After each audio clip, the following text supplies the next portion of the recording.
آخر کے 3 رکوع میں توحید، رسالت اور آخرت کا بیان ہے، کیونکہ ظاہر ہے پہلے 5 جو رکوع ہیں اس میں حضرت موسیٰ علیہ السلام کی بات ہو رہی ہے، اور آخری جو 3 رکوع ہیں اس میں توحید، رسالت اور آخرت کا بیان ہے۔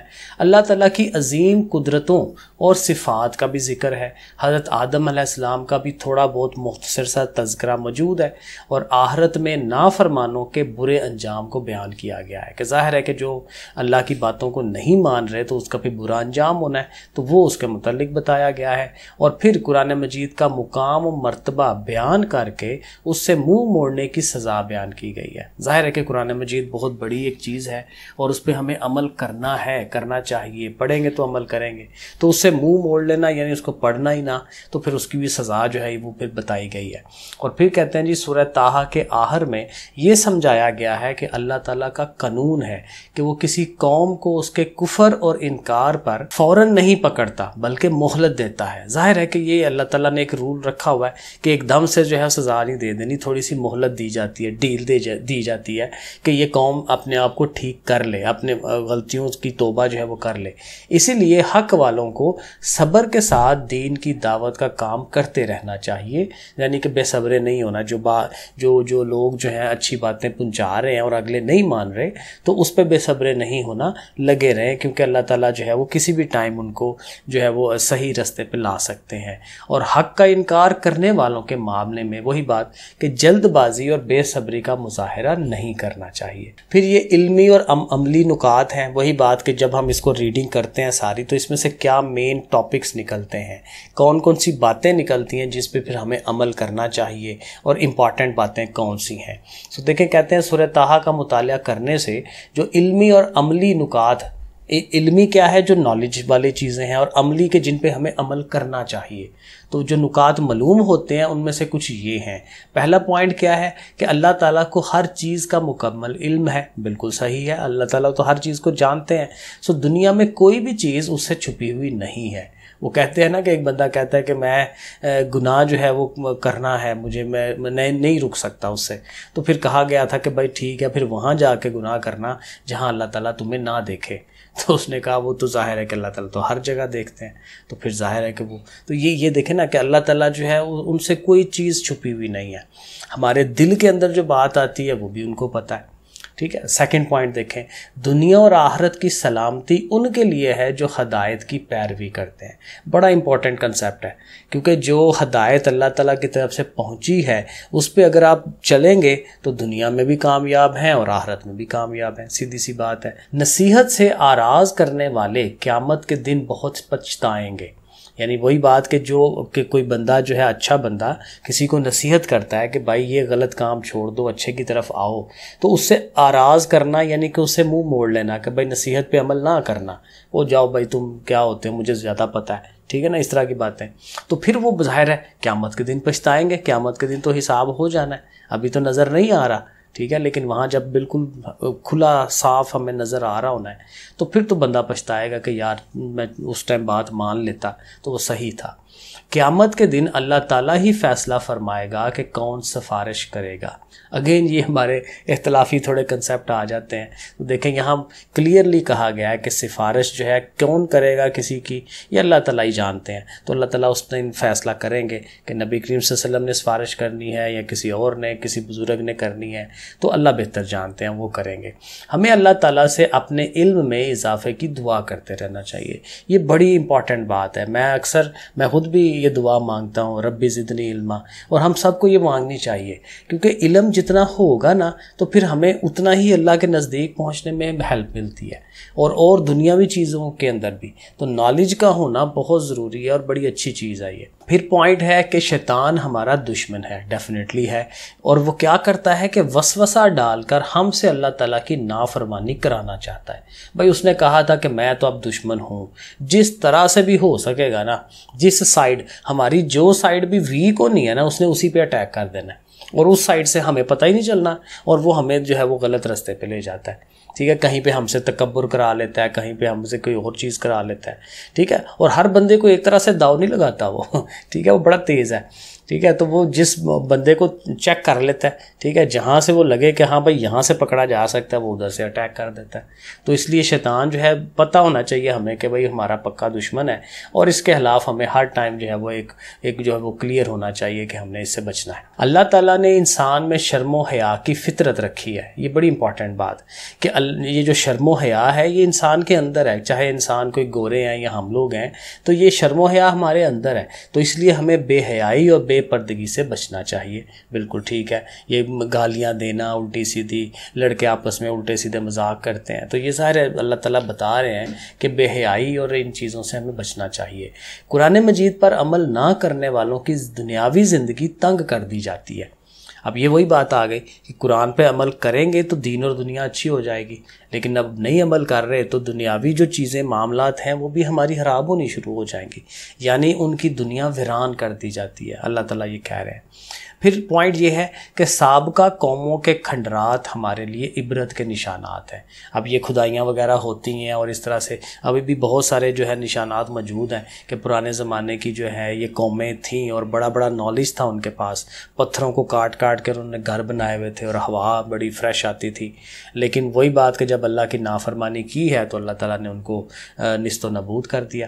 تو وہ کہتے ہیں کہ یہ نشانیاں ہیں ان کی، ہمارے لیے عبرت کا نشان ہے کہ ہمیں ان کو دیکھ کے سمجھ کے اپنے آپ کو ٹھیک کر لینا چاہیے کہ انسان کے بس میں کچھ نہیں ہے، جو کچھ ہے وہ اللہ تعالیٰ کے اختیار میں، اور اللہ تعالیٰ جو مرضی چاہیں وہ کر سکتے ہیں، تو ہم تو کچھ بھی نہیں ہیں۔ تو اس لیے اللہ کی بات ماننے میں ہی ہماری جو ہے وہ بھلائی ہے۔ ہمیں نمازوں کو وقت کی پابندی کے ساتھ ادا کرنا چاہیے، یہ تو ظاہر ہے بڑی کلیئر بات ہے۔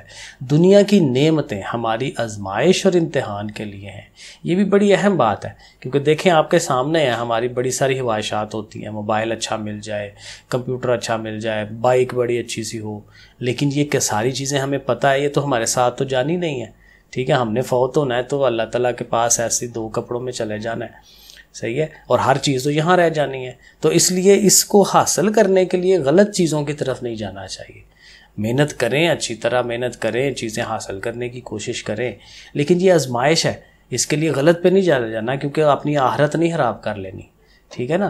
حضرت محمد رسول اللہ خاتم النبیین صلی اللہ علیہ وآلہ وصحبہ وسلم کا سب سے بڑا معجزہ قرآن مجید ہے۔ بڑی بہترین بات ہے کیونکہ قرآن مجید میں ایسی ایسی باتیں ہیں، ایسی ایسی اخلاقیات ہیں، اور رہتی دنیا تک یہ رہنا ہے، تو یہ جو کتاب ہے یہ بہترین قسم کا ایک معجزہ ہے، اور یہ ظاہر ہے کہ چلتا رہنا، تو نبی کریم صلی اللہ علیہ وسلم کا معجزہ یہی والا ہے۔ اور لاسٹ پہ ہے کہ جی کون کامیاب ہے اور کون ناکام ہے، اس کا فیصلہ قیامت کے دن ہوگا۔ آج کل کے ماحول کے حساب سے بیسٹ چیز ہے یہ، ہمارے سارے لوگوں کو اس کا پتہ ہونا چاہیے۔ ہم لوگ وہی بات فتوے لگا رہے ہوتے ہیں، بھائی یہ بندہ نہیں جنت میں جا سکتا، یہ فرقہ نہیں جنت میں جا سکتا، ٹھیک ہے، تو یہ ظاہر ہے کون کامیاب ہونا ہے، کس نے جنت میں جانا ہے، کس نے دوزخ میں جانا ہے، یہ ہمارے کام کرنے کی نہیں ہیں چیزیں، یہ اللہ تعالیٰ نے کرنی ہے، ٹھیک ہے، تو اللہ تعالیٰ نے ڈیسائیڈ کرنا ہے کس کو لے کے جانا ہے کس کو نہیں۔ تو ہم ایویں فضول، ہم تو بس اپنا کرنے کی کوشش کریں نا کہ ہم تو ذرا جنت میں جائیں، تو اپنے طرح اپنے پہ دھیان رکھیں، دوسروں کو چھوڑ دیں کیا ہو رہا ہے۔ اچھا اب ایکسرسائز کی طرف چلتے ہیں۔ اب اس میں دیکھیے پہلے یہ نوٹ پڑھ لیں کہ سورہ طٰہٰ کی آیت نمبر 25 تا آیت نمبر 37 کے باب محاورہ ترجمے کا امتحان لیا جائے گا، یعنی کہ پیپر کے حوالے سے جو آپ نے آیات کا ترجمہ ریڈی کرنا ہے نا وہ 25 سے لے کے 37 تک ہے، ٹھیک ہے۔ ایک تو پہلے یہ بات ہو گئی۔ دوسری یہ دعائیں لکھی ہوئی ہیں اور یہ میننگ جو ہیں یہ آنے ہیں پیپر میں، اس کو بھی ضرور یاد کرنا ہے کیونکہ یہ وہی آیات ہیں جو اوپر بات ہوئی ہے، رب اشرح لی صدری، اور یہ عام روٹین میں بھی پڑھا جاتا ہے، اے میرے رب میرے لیے میرا سینہ کھول دے، رب اشرح لی صدری، یہ حضرت موسیٰ علیہ السلام کی دعا تھی نا کہ اے میرے رب میرے لیے میرا سینہ کھول دے، ویسر لی امری، اور میرے لیے میرا کام آسان بنا دے، واحلل عقدۃ من لسانی، اور میری زبان کی گرہ کھول دے۔ یہ شاید یہ تھا کہ حضرت موسیٰ علیہ السلام شاید توتلے تھے تھوڑے، ٹھیک ہے، تو وہ پراپر بات نہیں پہنچا پاتے تھے، تو وہ انہوں نے کہا کہ میرے لیے آسانی پیدا کریں، اللہ تعالیٰ کو کہہ رہے ہیں، دعا مانگ رہے ہیں، یفقہوا قولی، تاکہ لوگ میری بات سمجھ سکیں، قول بات کو کہتے ہیں، رب زدنی علما، اور یہ وہی بات آ گئی کہ اے میرے رب میرے علم میں اضافہ کر، اس میں ترقی عطا فرما۔ تو یہ ساری بھی آیات کا ترجمہ ضرور آپ یاد کریے۔ اب یہ جو ظہیرہ الفاظ ہیں یہ بہت امپورٹنٹ ہیں، ان کو ضرور یاد کرنا ہے۔ جن کو میں نے ٹک کیا ہوا ہے یہ ایکسرسائز کے ہیں، لیکن اس کے علاوہ بھی آپ نے یاد کرنے ہیں۔ صدری میرا سینہ، اخلل کھول دے، اہی بائی کو اہی کہتے ہیں، ازری میری کمر، نسبحک ہم تیری تسبیح بیان کرتے ہیں، ہم تمہاری تعریف بیان کرتے ہیں، اللہ تعالیٰ کو کہا جا رہا ہے۔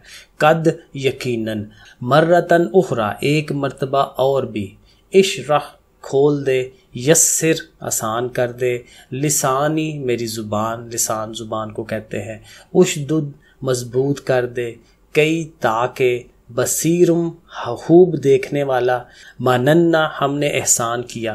تو یہ الفاظ کے معنی ضرور یاد کرنے ہیں۔ اینڈ پہ یہ ایک حدیث شریف لکھی ہوئی ہے۔ اصل میں یہ جو چیزیں ہوتی ہیں نا یہ ایکسٹرا سوالوں کے لیے، اور ظاہر ہے ابھی پہلا پیپر ہے تو ایکسٹرا سوالوں کا بھی ہمیں پتہ ہونا چاہیے، تیار کرنے ہیں۔ سو نبی کریم صلی اللہ علیہ وسلم نے دیکھیں کہا ہوا ہے کہ حضرت محمد صلی اللہ علیہ وسلم نے یوم عاشور یعنی کہ وہ جو 10ویں محرم ہوتی ہے اس کو یوم عاشور کہتے ہیں کے بارے میں فرمایا کہ اس دن اللہ تعالیٰ نے بنی اسرائیل کون تھے؟ حضرت موسیٰ علیہ السلام کی قوم، ٹھیک ہے نا، جیسے ہم مسلمان نبی کریم صلی اللہ علیہ وسلم کی قوم ہے، ٹھیک ہے۔ اس دن اللہ تعالیٰ نے بنی اسرائیل کو فرعون سے نجات عطا فرمائی تھی، اس لیے اس دن حضرت موسیٰ علیہ السلام نے روزہ رکھا تھا۔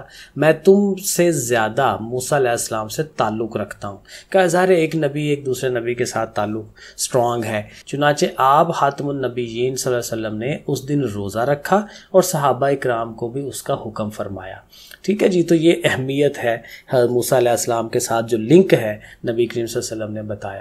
اب یہ نیچے مشق ہے، اب مشق میں ظاہر ہے کچھ ایم سی کیوز ہیں، اور M C Qs always important ہوتے ہیں، پیپر میں آتے ہیں۔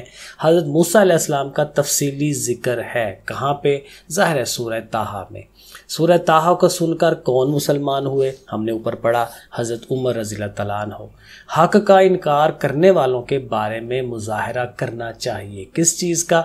صبر و تحمل کا۔ یہ اوپر ہم نے پڑھا کہ صبر کے ساتھ آپ اپنی تلقین جو ہے وہ جاری رکھیں۔ حضرت محمد رسول اللہ خاتم النبیین صلی اللہ علیہ وآلہ وسلم کا سب سے بڑا معجزہ کیا ہے؟ یہ ہم نے اوپر پڑھا، قرآن مجید سب سے بڑا معجزہ ہے۔ اصل کامیابی کا فیصلہ کب ہوگا؟ ظاہر ہے قیامت کے دن ہوگا۔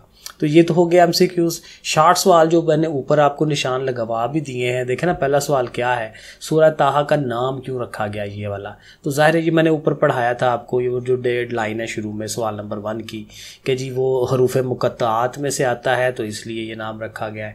سورہ طٰہٰ کا خلاصہ کیا ہے؟ یہ بھی میں نے کویسچن نمبر 2 آپ کو اوپر بتایا کہ اس میں 3 باتوں کا ذکر ہے، حضرت موسیٰ علیہ السلام کا تذکرہ ہے، آخرت کا تذکرہ ہے، رسالت کا، توحید کا، یہ باتیں اوپر لکھی ہوئی ہیں، اس لائن کو دیکھیے گا۔ سورہ طٰہٰ کے علمی اور عملی نکات میں سے 2 تحریر کریں، یہ بھی میں نے آپ کو جب وہ پڑھائے ہیں تو اس میں سے 2 آیات، پہلے 2 جو نکات ہیں وہ آپ لے لیں، کام چل جائے گا۔ پھر وہی یہ تیسرا سوال کہ جی 5 قرآنی الفاظ کے معنی کریں، تو ظاہر یہ سارے کرنے ہیں جو میں نے اوپر پڑھائے تھے، اس میں ٹک لگایا ہوا تھا میں نے ان کا، تو یہ بھی ہمیں ریڈی کرنا ہے۔ پھر یہ دیکھیں آیات آ گئیں، قال ربی اشرح لی صدری، میں نے ابھی آپ کو دکھایا، پھر میں آپ کو ساری دکھا دیتا ہوں۔ یہ دیکھیں یہاں لکھا ہوا ہے قال ربی اشرح لی صدری، یہ 25 والی آیت ہے، ٹھیک ہے نا۔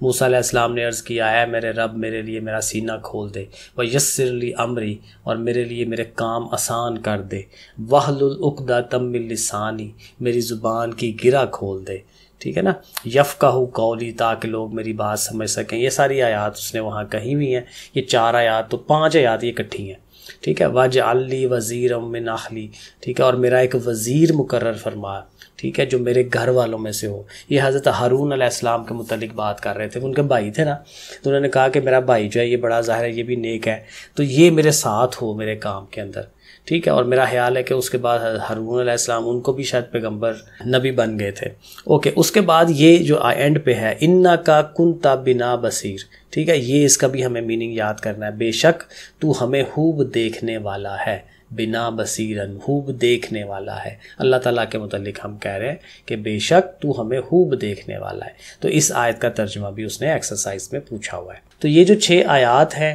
ان کا ہمیں با محاورہ ترجمہ جو ہے یہ آنا چاہیے۔ اور لاسٹ پہ یہ ایک لانگ کویسچن ہے، تفصیلی سوال، کہ سورہ طٰہٰ کا تعارف اور مضمون تحریر کریں۔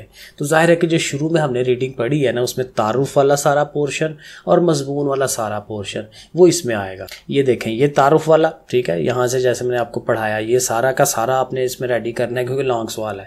اور مضامین، یہ مضامین کے اندر یہ جو کچھ لکھا ہوا ہے اس کو بھی آپ نے تیار کرنا ہے، اور یہ نکات سے اوپر۔ تو یہ جو 2 ٹاپک ہے نا ان کو آپ تیار کریں گے تو آپ کا یہ والا لانگ سوال ریڈی ہوگا۔ لیں جی، تو یہ پورا چیپٹر تھا ہمارا سورہ طٰہٰ کا۔ نیکسٹ انشاءاللہ اگلا کریں گے، تو اس کو آپ تب تک تیار کر لیں۔ اوکے پھر بچوں، اللہ حافظ۔